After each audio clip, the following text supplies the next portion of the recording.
All right, thanks for staying with us on Nigeria Vote. And here on TVC, we have been bringing you updates of what's going on in parts of the country. Nigerians went to vote yesterday and to decide who their next president is going to be for the next 4 years and who their senators and House of Rep members will be also for the next 4 years.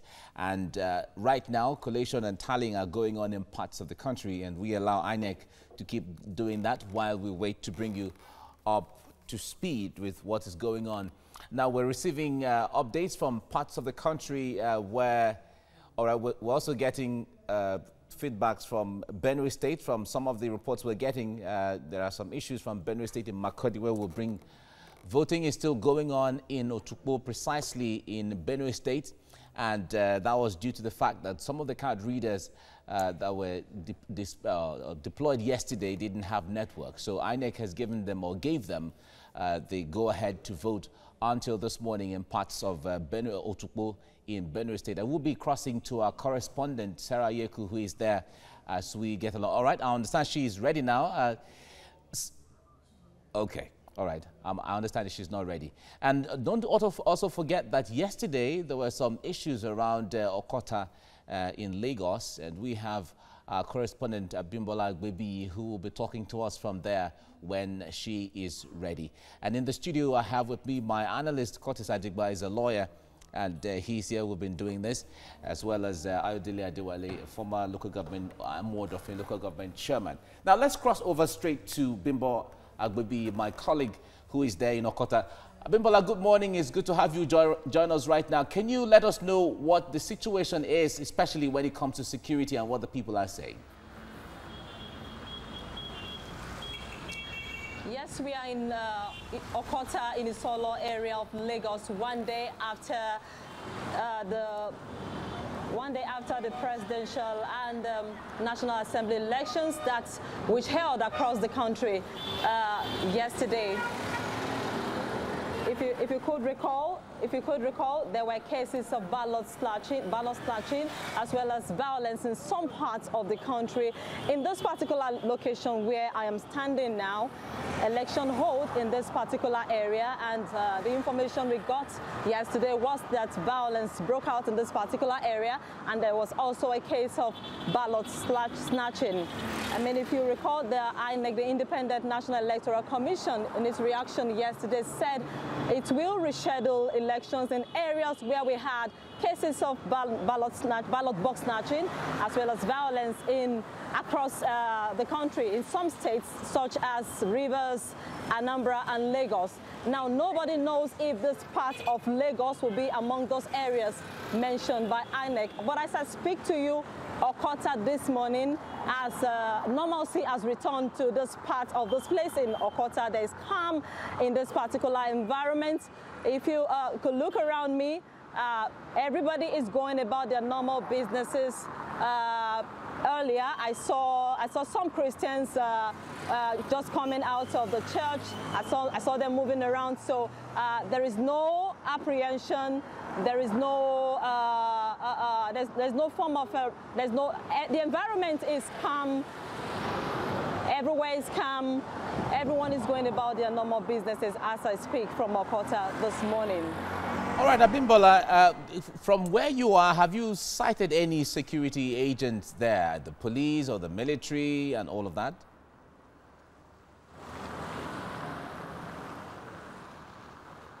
Can you say that again? I'm asking if you have sighted any security agent there, any security personnel in Okota since you went there. No such thing when I got here this morning. I tried to see if I could see one or two, but I couldn't find any. What I saw was people going about their normal businesses. I tried speaking to some passers-by here who also confirmed to me that this place was a no-go area for anyone yesterday. It was a rowdy place.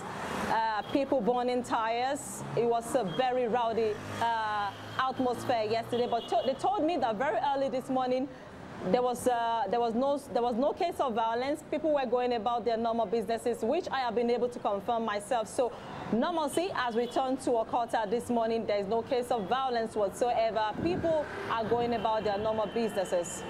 All right, Abimbola will be our correspondent there, joining us from Okota in Lagos, where there was some level of violence yesterday. We saw the viral videos that went round, and there was the burning of ballot papers yesterday.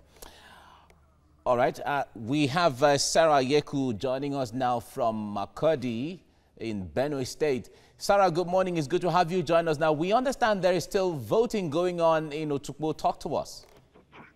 All right, Mike, we have thought that voting ended yesterday, even though some, as at 6 p.m., some collation, of course, sorting and collation was going on. At local government level, we understand that collation is still going on right now.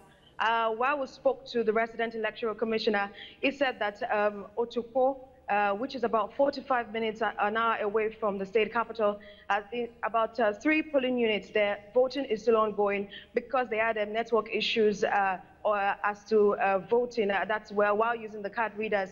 While we asked him, he said it's according to electoral guidelines, and so it's on the law that they can extend voting if probably some areas where I had challenges using the smart card readers.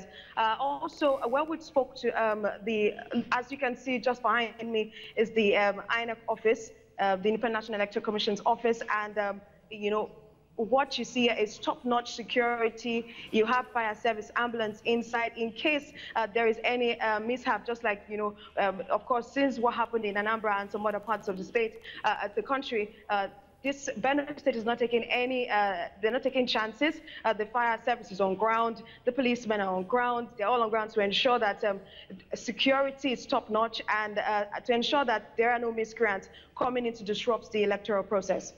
All right, from the reports you got, is it only Otukpo that's voting is still going on? Yeah, from the reports we got, it's just Otukpo presently that the vote. All right, voting still going on in about 3 units in Otukpo in Benue State due to the failure of card readers yesterday. And we have our correspondent Sarah Yeku there, who was talking to us from Otukpo. All right, now let's come back to the studio. Now, our correspondent Abimbola is in Okota. Okota rather. You saw the videos yesterday that went viral where there was pandemonium all over the place. The place, from the visual we saw there, everything seemed to be normal now. Well, you should appreciate that Lagos State, a lot of people will continue to go about their businesses. Many people live daily and their business need to continue. But as terrible as that situation is, the security operative also should keep a watch in that area. All right. Okay. Curtis, yes. Benue State still has voting going on 24 hours afterwards. Do we expect to see more of that in other parts of the country, even though we've not had names or putting names to places and all of that? Yeah, I think this is exceptional, and we have been told why this is happening. The card readers couldn't function because there was no network. And INEC has said, look, if there's a place where people couldn't vote on the election day, they're allowed to vote on the second day. So all we hope and pray is that the process is conducted fairly and in a manner as stipulated by law. That should be just fine. Now, talking about Okota, I think we must also, again, it comes back to what we've said here. The typical Nigerian voter is not invested in violence. It has to be pushed by some people. And so what you saw yesterday was for those who sponsored them. Because it's not part of them really, it's not what they love to do, okay? They've gone back to their normal routine, like he said. Because now life moves on, election is gone past. We have done our bit, and those who are in charge of counting will continue to count until we are told the result. Maybe on the 9th of March again, if care is not taken, you are going to see the same thing unfold. And this is what we must guide against. The politicians out there must keep setting the right tone. This is simply about going to choose people to represent you. It's not war, you know, and you can't force anyone to vote for you if they don't want to vote for you. So you go and do the heavy lifting by appealing to their conscience and appealing to their emotion. and tell them why they must vote for you or your party. All right. Social media has been a buzz since last night until this morning, especially when it comes to, you know, results here and there. This party won this, that party won that, and these are the, you know, results. What impact do you think this is having on the process when you are seeing some results on social media? Well, social media are giving the people freedom to express themselves and, of course, to bring to bear what is happening within their own confine. But again, we must be very careful about fake news. So we cannot totally rely on social media for all information. Yes, we can check it in order to know what is going on. And as we move on, I think people must understand that the right content be pushed out so that it does not breach the system. When it comes to monitoring the system, a lot of people have said, well, social media has taken things to another level, where it is not just in the hands of a few people anymore. But where do you think we should still exercise caution? Well, I think INEC, rightly in my opinion, said official results will come from them. But we live in a modern world, a global village, so to say, where you can no longer hide things. You know, in those days when the chief or the king dies, the news will be everywhere, but you are told not to announce until the announcement comes from the palace that the king has gone to visit his ancestors. So this is exactly what is happening with our election in modern days. Yes, I think we need to respect the conduct of this poll by allowing INEC to release the results. But again, we can't take away the fact that people were present when the votes were done, and people were there when they counted. So you are bound to have this information traffic. What I want to say is what Comrade said, that we should be very, very careful that we don't go out there outrightly to mislead the public by quoting or stating figures that they are not real. But you can't stop this. And INEC knows, just like the chairman said when he announced when he talked about the postponement. I remember that one party leader said, are we going to continue campaigning? And he said, no, there will be no campaigns.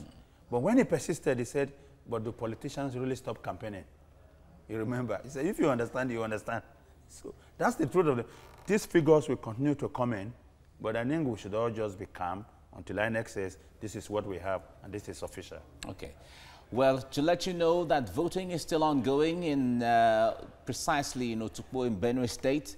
And the reason is that some of the card readers did not have network yesterday, and INEC decided to let them vote today. So we expect that process to be completed.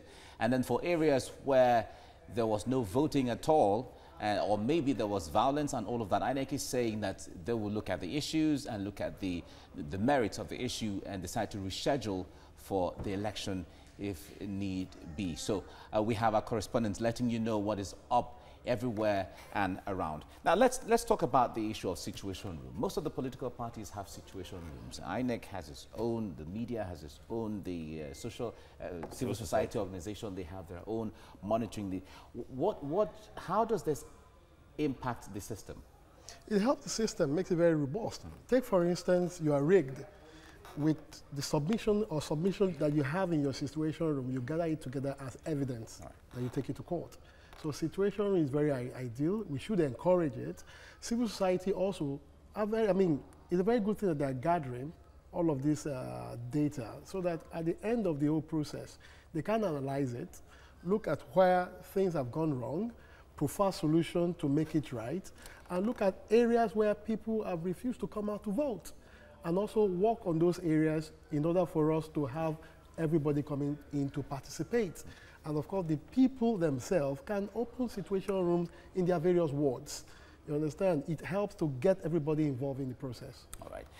It's the 10th general election in Nigeria since independence and the 6th in the Fourth Republic, and we're still learning the process and getting it right.